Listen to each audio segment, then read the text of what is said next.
नमस्कार। यूँ तो वेब सीरीज़ हमेशा ही विवादों के साए में रहती हैं। अब एक नई वेब सीरीज़ आई है जिसका नाम है पाताल लोक, जिसकी प्रोड्यूसर अनुष्का शर्मा हैं, जो कि हिंदी फिल्मों की अभिनेत्री हैं और क्रिकेट के हमारे खिलाड़ी विराट कोहली की बीवी हैं।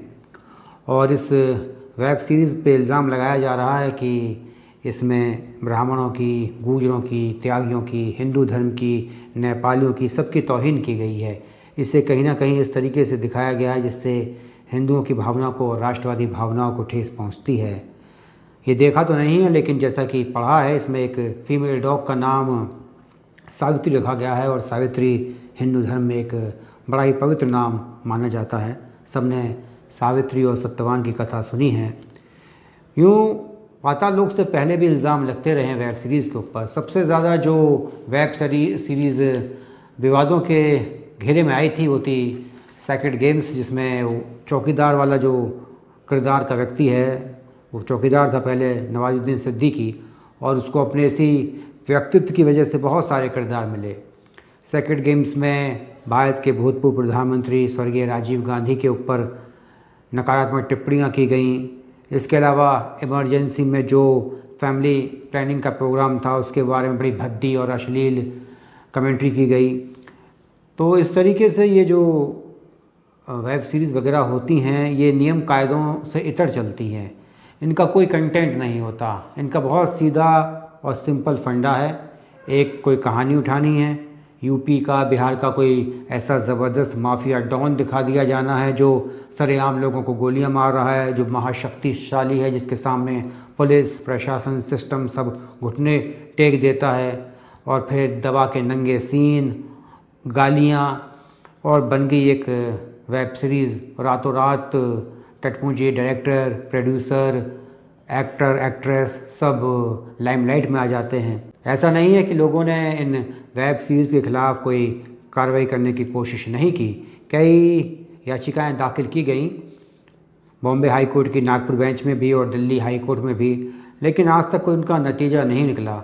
दरअसल वैसे तो हमारे कानून में, इंडियन पिनल कोड में भी, और जो इंफॉर्मेशन टेक्नोलॉजी है उसमें भी, इसके अलावा जो indecent representation of women prohibition act है उसमें भी बहुत सारे कानून हैं जो इस तरह के नंगेपन को, अश्लीलता को रोकते हैं। और सबसे बड़ी जिम्मेदारी तो होती है सेंसर बोर्ड की।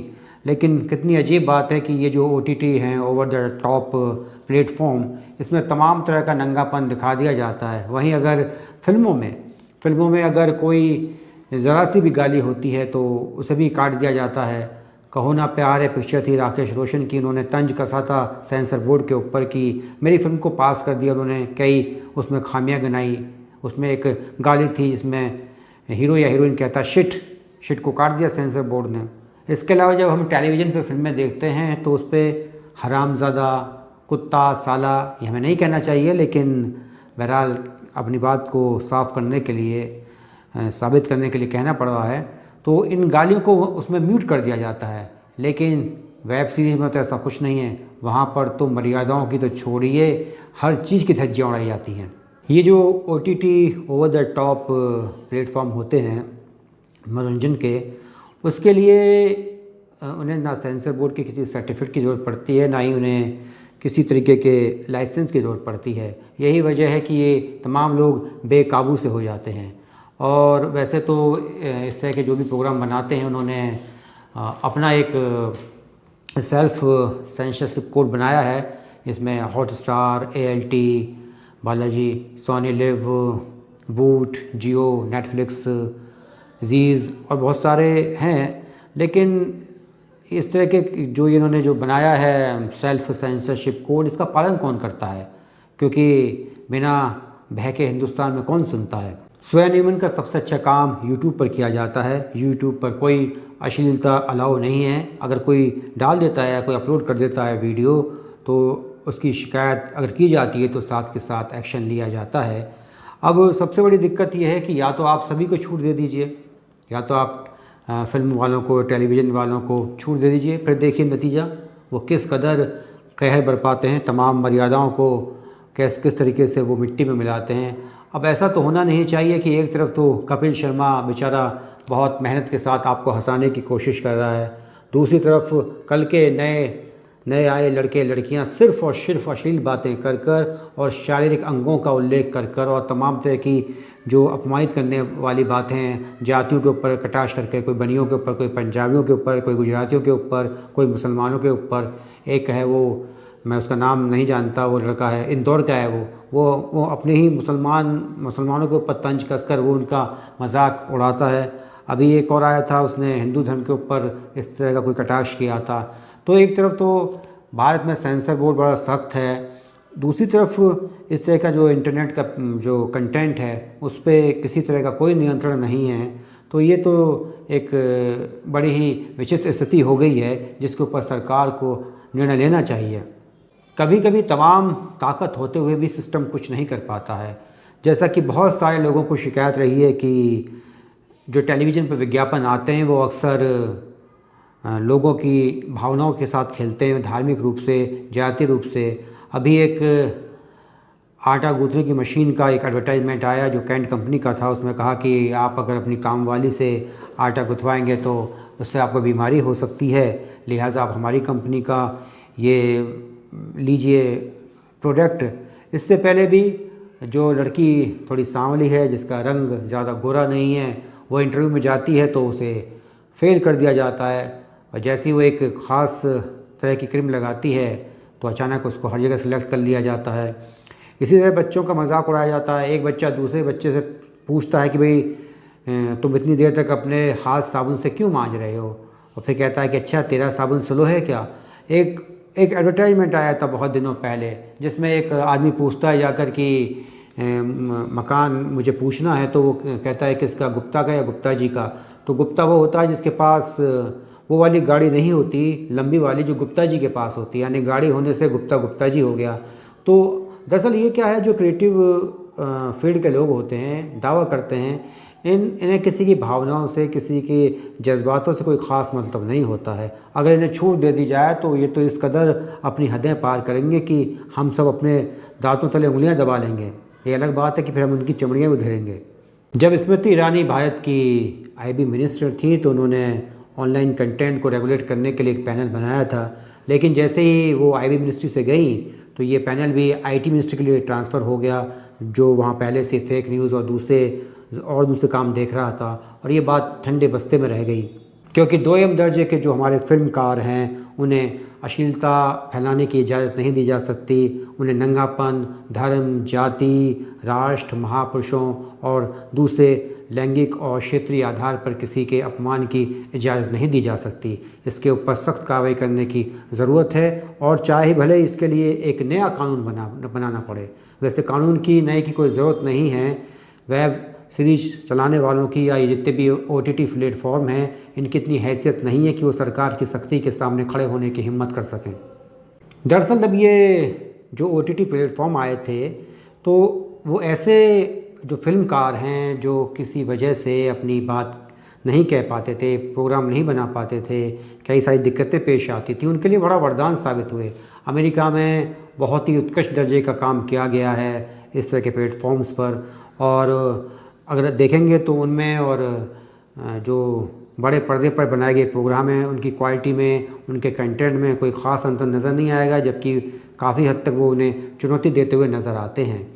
और वहाँ के लोगों ने कभी इस तरह की हरकतों का ज़्यादा इस्तेमाल नहीं किया जैसा कि हिंदुस्तान में किया जा रहा है। हिंदुस्तान में तो आप किसी से पता कीजिए जो वेब सीरीज़ देखता हो या जिसके बारे में जानता हो, वेब सीरीज़ का मतलब ही ये है कि गाली गलौच और नंगे दृश्य है। इसके अलावा इसका कोई मतलब नहीं है। चाहे कोई अपने आप को कितना बड़ा ही शाहकार रचने वाला बताए, लेकिन उसकी हद कहीं तक आकर सीमित हो जाती है कि वो सिर्फ़ और सिर्फ इस तरह की हरकतें कर ही अपने किए गए काम को दुनिया के सामने पेश करे। इस समय पाकिस्तान में टर्की का एक सीरियल अर्तुगरुल बड़ा मशहूर हो रहा है। ये भी नेटफ्लिक्स पर दिखाया गया था, लेकिन इसमें बड़ी शानदार तलवारबाजी, घुड़सवारी के दृश्य, युद्ध के दृश्य, मनोरम दृश्य, बड़ी शानदार सीनरीज ये सब दिखाई जा रही हैं। इसमें किसी भी तरह के नंगपन का, अश्लीलता का, गाली गलौच का, सेक्स सीन का सहारा नहीं लिया गया है।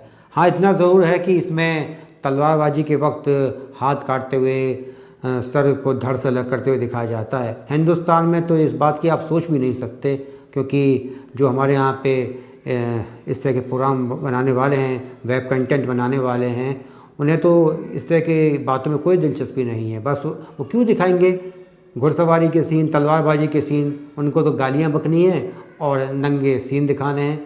और हर लड़की जो वहाँ स्ट्रगल कर रही है उसे लगता है कि वेब सीरीज में नंगी होकर वो सीधी हिंदी फिल्मों की टॉप की अभिनेत्री बन जाएगी।